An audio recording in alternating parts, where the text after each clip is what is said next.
86th day after my arrival. Dear Diary, it's been a while since I last wrote. To be honest, it's hard to wrap my head around how much time has passed since then.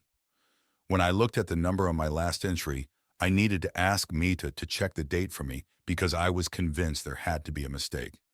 But no, it has indeed been an entire month. More than that when considering the longer days here. Syl isn't in the palace today. Neither are the siblings. They're accompanying her. I was offered to come as well, but I refused. The two seemed rather disappointed that I didn't come with them. A bit strange. I don't feel like we're that close yet. Or am I reading the signs wrong? Either way, I just couldn't bring myself to go. They're holding the trial for all the spies who worked for Kikla's goon and who got caught during the crackdown. Since it involved a foreign power, Syl once again has to be the judge. It's strange that the Vanayeri don't have dedicated judges.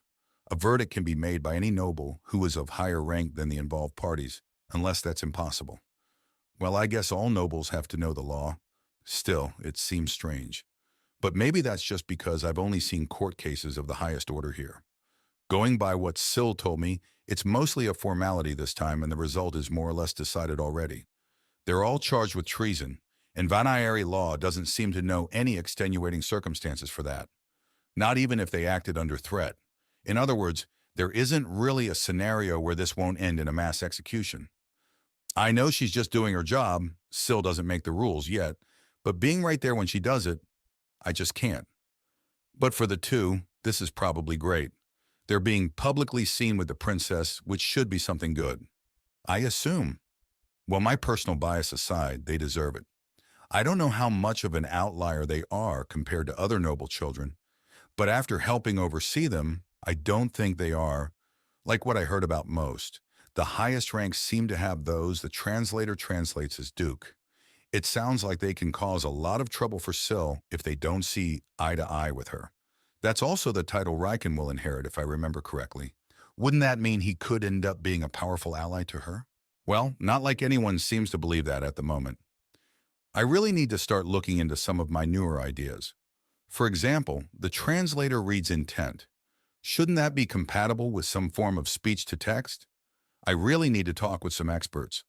Not just because of that, if I were to stay on this planet, training alone probably couldn't compensate for the lower gravity. Maybe I should have done that sooner.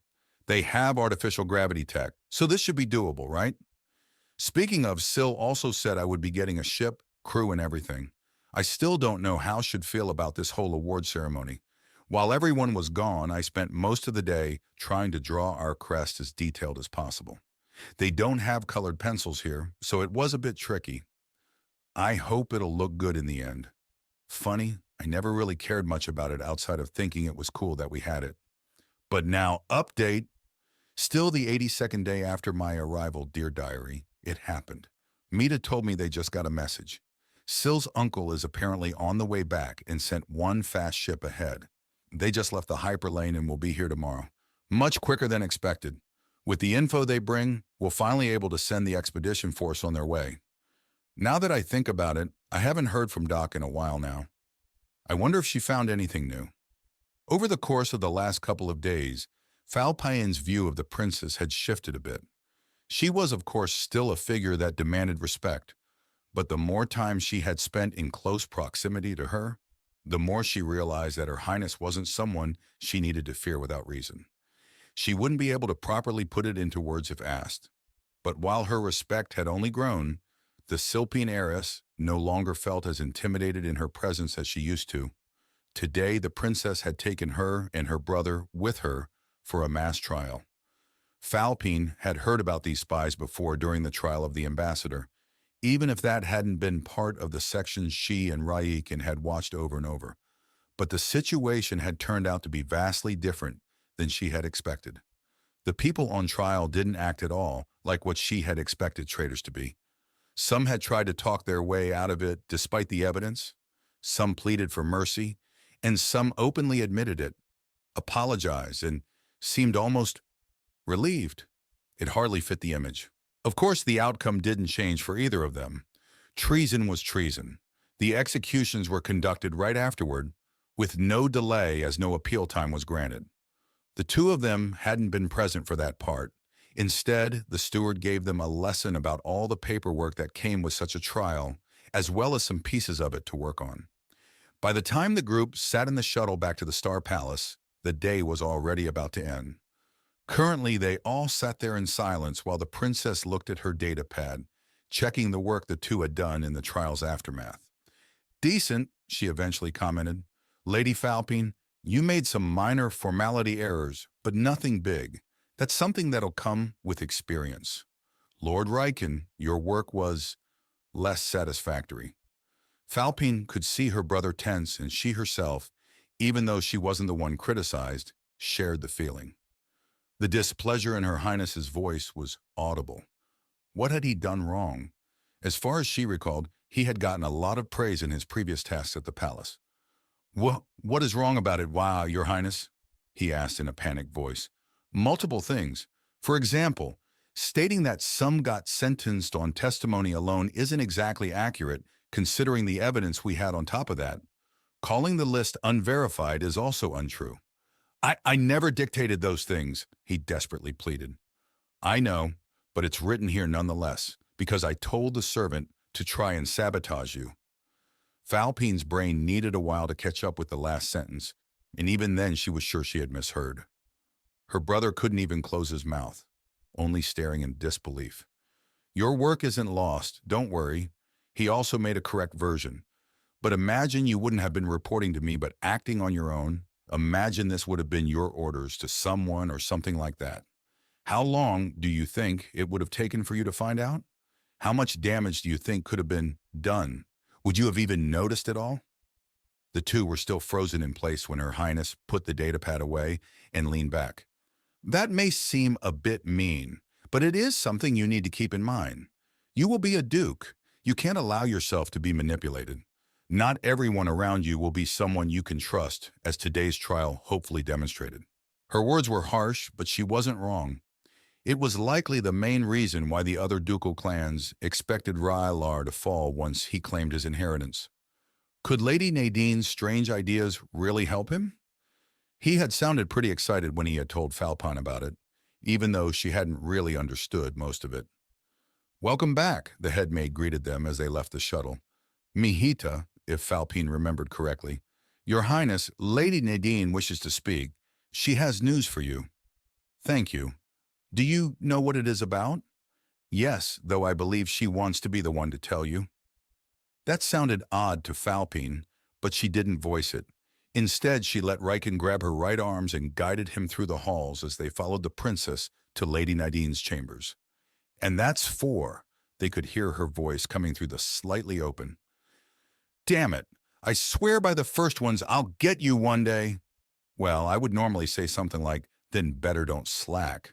But considering the fact that the first thing you did after waking up was to call me and demand a game, I'd say you got that covered. But you're getting better. Anyway, gotta go. The next game should be done soon. "I can't wait." The princess opened and Falpine could see the alien put the datapad away and stand up. Your Highness, good evening." "Likewise. You wanted to talk?" Lady Nadine nodded in a way that looked almost enthusiastic. General Merton sent a messenger?" "Admiral," the princess corrected. "Ah, yes, that. Anyway, they'll be here tomorrow. Do you know what that means?" "It means we can accelerate our schedule," she confirmed as she turned to the two. "It seems tomorrow will get busy." And with that, she left, leaving the two alone with Lady Nadine, who gestured for them to take a seat. Falpine led her brother over to the chairs. "So, how was the trial?" she asked somberly. The two recounted their day, excluding what they had learned during the shuttle flight back. Riken didn't seem to want to talk about it, so Falpine kept quiet as well. Instead, they ended with the executions, even though they hadn't seen them themselves. During that part, Lady Nadine seemed to shift in her seat for some reason. "I heard about it," she ultimately said. "They will be thrown into space, right?" "Yes," Falpine affirmed. "The law demands that no part of them will ever touch Homie again." The alien got quiet. She could get quiet to a degree that almost felt uncanny. "Out of curiosity," she eventually asked, Would nobles in the same situation be treated differently? Naturally, Riken answered without hesitation. Lady Nadine's facial features shifted to a degree that made them almost look distorted, a change so fast it startled Falpine. Her brother, oblivious to it, kept talking. After all, nobles always represent their clans, so their actions reflect on them. Clan members can easily suspected as accomplices. A noble committing a crime as severe as treason wouldn't just doom themselves. Depending on the circumstances, they might cause the downfall of their clan. And just as sudden as the last change, her facial expression was more like it had been before again. "Oh," she said, "that's what you meant." Riken tilted his head, looking confused. "Yes. Are the humans' nobility treated differently?" "Remember what she told us?" Falpine reminded him. "Ah, right. I apologize, Lady Nadine. It's fine.